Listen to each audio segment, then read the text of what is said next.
प्यारे दोस्तों, मैं Ratnabhushan, friend, motivator and guide to IAS aspirant, international motivational speaker, leadership trainer, CA coach, political strategist and policy adviser.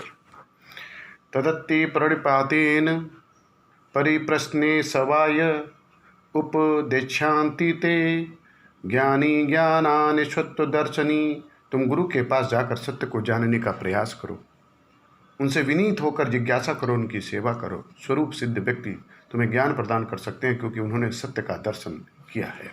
इस श्लोक को मैंने भगवत गीता से लिया है। सपना देखने का साहस। जो अपने सपनों की सुंदरता में विश्वास रखते हैं, जो अपने सपनों की सुंदरता में विश्वास रखते हैं, आने वाला समय उन्हीं का है। आने वाला समय उन्हीं का है। रूजवेल्ट। जो अपने सपनों की सुंदरता में विश्वास रखते हैं, आने वाला समय उन्हीं का है। इसलिए दोस्तों, मेहनत करें, जुनून से मेहनत करें और सपने देखना बंद मत करें। सपने आपकी ताकत हैं, सपने वो उड़ान है जो आपको आपकी मंजिल तक ले जाएंगे। The most important news of today's our source Dainik Jagran and Navbharat Times. America के 20 लाख हिंदुओं से चुनाव में वोटिंग धर्म निभाने की आस कर रहे हैं ट्रंप और बाइडेन। अमेरिकी राष्ट्रपति चुनाव में महज 50 दिन से भी कम वक्त बचा है। रिपब्लिकन पार्टी के उम्मीदवार और मौजूदा राष्ट्रपति डोनाल्ड ट्रंप भारतीय मूल के वोटरों को रिझाने में कसर नहीं छोड़ रहे हैं। उधर डेमोक्रेटिक पार्टी के उम्मीदवार जो बिडेन भी कमला हैरिस के जरिए भारतवंशी सहित अफ्रीकी अमेरिकी मूल के मतदाताओं को अपने पाले में लाने की कवायद कर रहे हैं। हालांकि यह पहली बार है जब दोनों पार्टियां हिंदू अमेरिकी वोटरों को रिझाने की पूरी कोशिश कर रहे हैं।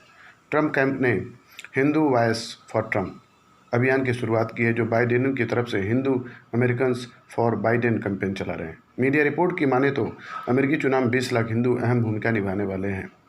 राष्ट्रपति चुनाव में नतीजों को तय करने वाले कई राज्यों में इनकी भूमिका काफ़ी महत्वपूर्ण मानी जा रही है। भारतीय अमेरिकी नेता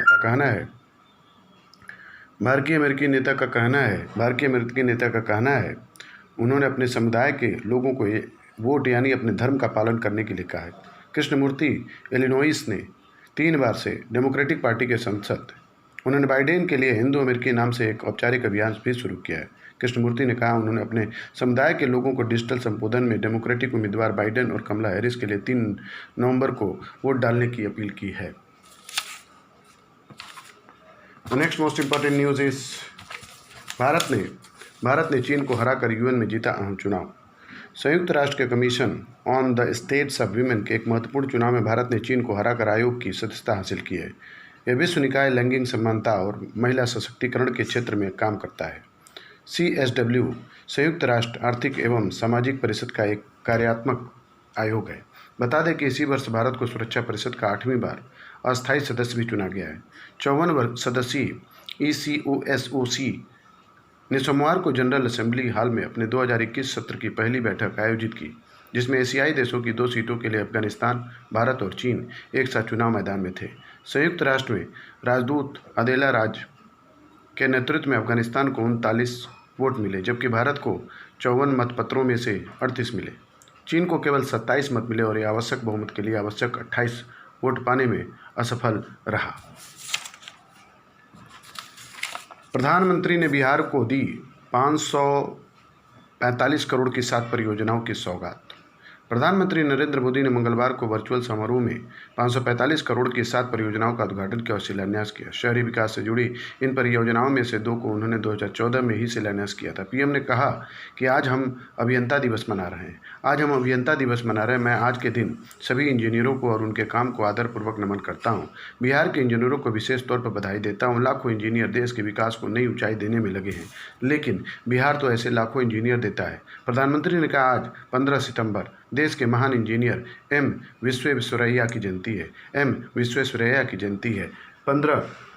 15 सितंबर विश्वेश्वरैया की जयंती है। यह दिन उन्हीं की स्मृति को समर्पित है। चाहे काम को लेकर समर्पण हो या बारीक पारखी नज़र, भारतीय इंजीनियरों की दुनिया में एक अलग पहचान है। बिहार की धरती आविष्कार और नवोन्मेष की पर्याय आत्मनिर्भर बिहार के नारे को बुलंद करते हुए प्रधानमंत्री ने कहा, बिहार तो देश के विकास को नई ऊंचाई देने वाले लाखों इंजीनियर देता है। बिहार की धरती तो आविष्कार और नवोन्मेष की पर्याय रही है। बिहार के कितने ही बेटे हर साल देश के सबसे बड़े इंजीनियरिंग संस्थानों में पहुंचते हैं, अपनी चमक बिखरते हैं। बिहार देश के अग्रणी राज्यों में शुमार होगा। आधारभूत संरचना के विकास की अनदेखी उन्होंने राजद और कांग्रेस की लताड़ लगाई। ग्राम गंगा के रूप में विकसित किए जा रहे हैं तटीय गांव। प्रधानमंत्री ने कहा कि देश के प्रमुख शहर गंगा किनारे ही बसे हैं। ऐसे में गंगा किनारे शहरों के विकास के लिए विशेष प्रावधान किया गया है। गंगा किनारे के गांवों को गंगा ग्राम के रूप में विकसित किया जा रहा है। बिहार के नमामि गंगे के तहत 6054 करोड़ की परियोजना प्रस्तावित है। पीएम ने कहा, पटना में नीतीश जी के प्रयास से काफ़ी काम हुआ है, मिलेगी मजबूती। प्रधानमंत्री ने आत्मनिर्भर बिहार का नारा किया बुलंद। कहा, विकास की अनदेखी के लिए राजद व कांग्रेस जिम्मेदार। 77.85 करोड़ की लागत से बेऊर एसटीपी परियोजना का उद्घाटन। 83.97 करोड़ की लागत से करमलीचक एसटीपी परियोजना का उद्घाटन। 37.17 करोड़ की सीवान जलपूर्ति योजना उद्घाटित।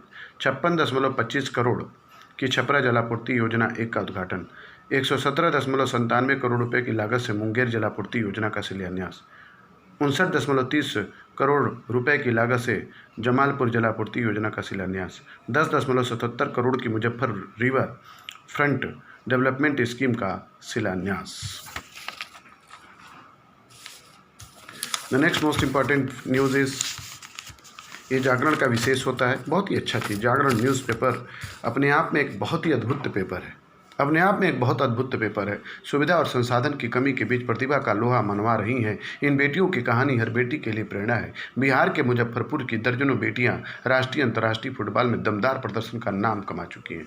इनमें से अधिकांश गरीब परिवार से निकली हैं। नए पौध भी तैयार होती हैं जिससे प्रोत्साहन की दरकरार है। प्रीति झुंगी बस्ती में रहती हैं जहां से 200 मीटर की दूरी पर एक छोटा सा खेल मैदान है। इसी मैदान पर अब आसपास की बस्तियों की कई बेटियां फुटबॉल की प्रैक्टिस करती हैं। प्रीति कहती हैं, पहले इस तरह मैदान पर संपन्न घरों की कुछ लड़कियां फुटबॉल खेलने आती थी, उन्हें खेलते देख मेरा भी मन करता। अब यहाँ गरीबी जिंदगी भारी थी लेकिन साथ न खेल सकी, लेकिन अकेले ही अभ्यास शुरू किया। एक दिन कोच असगर हुसैन की नज़र पड़ी तो उन्होंने सहयोग किया। देखिए भाई, देश की अगर लड़कियां आगे बढ़ेंगी तो देश अपने आप कदम चूमेगा। यत्र नारस्तु पूज्यन्ते तत्र देवता। नारियों का सत्कार सम्मान बहुत जरूरी है। हरियाणा ऑर्बिटल रेल कॉरिडोर को मिली मंजूरी। राष्ट्रीय राजधानी क्षेत्र में प्रस्तावित हरियाणा ऑर्बिटल रेल कॉरिडोर को केंद्र की मंजूरी मिल गई। यह कॉरिडोर गलियारा पलवल से सोहना मानेसर खरौदा होते हुए सोनीपत तक जाएगा और 5 साल से बनकर तैयार हो जाएगा। इसके निर्माण पर 5,617 करोड़ की लागत आएगी। इस कॉरिडोर के बन जाने से जहां भारतीय रेल के नेटवर्क पर दबाव कम होगा, वहीं एनसीआर के साथ साथ दक्षिण हरियाणा के पिछले इलाके भी औद्योगिक विकास की रफ्तार से मिलेंगे। प्रधानमंत्री नरेंद्र मोदी की अध्यक्षता वाली आर्थिक मामलों की मंत्रिमंडलीय समिति ने मंगलवार को इस प्रस्ताव को हरी झंडी दी। 121.7 किलोमीटर लंबाई वाली ये परियोजना वेस्टर्न पेरिफेरल एक्सप्रेसवे के साथ साथ चलेगी, जो कुंडली मानेसर पलवल को जोड़ेगी। इस गलियारे को पूरा करने के लिए Haryana rail infrastructure development corporation limited नाम से एक कंपनी बनाई गई है। इसमें रेल मंत्रालय, हरियाणा सरकार और निजी निवेशकों की भागीदारी होगी। इस रेल गलियारे के बनने से दिल्ली होकर गुजरने वाली मालगाड़ियों का मार्ग परिवर्तित करना और हरियाणा के उपक्षेत्र में मल्टी मॉडल लॉजिस्टिक हब विकसित करने में मदद मिलेगी। दिल्ली से निकलने वाली सभी मौजूदा रेल लाइनों और हरियाणा के साथ साथ डेडिकेटेड फ्रंट कॉरिडोर नेटवर्क से भी इसकी कनेक्टिविटी होगी। The next important news is, US में सिख पुलिसकर्मियों के नाम पर होगा पोस्ट ऑफिस। संदीप सिंह को मरणोपरांत सम्मानित करने के लिए बिल। अमेरिकी प्रतिनिधि सभा ने ह्यूस्टन में एक पोस्ट ऑफिस का नाम भारतीय मूल के अमेरिकी पुलिस अधिकारी संदीप सिंह धालीवाल के नाम पर रखने का फैसला किया है। संदीप सिंह धालीवाल इसके लिए एक विधेयक पारित कर दिया गया है। 1 साल पहले छुट्टी के दौरान धालीवाल को गोली मारकर हत्या कर दी गई थी। विधेयक deputy Sandeep Singh Dhaliwal post office अधिनियम को टेक्सास के पूरे प्रतिनिधिमंडल ने प्रयोजित किया है। कांग्रेस के सदस्य लिजी फ्लेचर ने कहा कि धालीवाल ने बेहतरीन तरीके से हमारे समुदाय का प्रतिनिधित्व किया, अपनी सेवा के दौरान समरसता के काम किया। धालीवाल 42 टेक्सास पुलिस में सिख धर्म को मानने वाले पहले शख्स थे। संदीप सिंह धालीवाल। अगर यह विधेयक कानून बनता है तो भारतीय अमेरिका के नाम पर एक दूसरा डाकघर होगा। कांग्रेस के सदस्य दलीप सिंह सौद पहले भी भारतीय अमेरिकी शख्स थे जिनके नाम पर दक्षिणी कैलिफोर्निया में 2006 में डाकघर का नाम रखा गया था। मिशनरियों के निशाने पर दलित आदिवासी।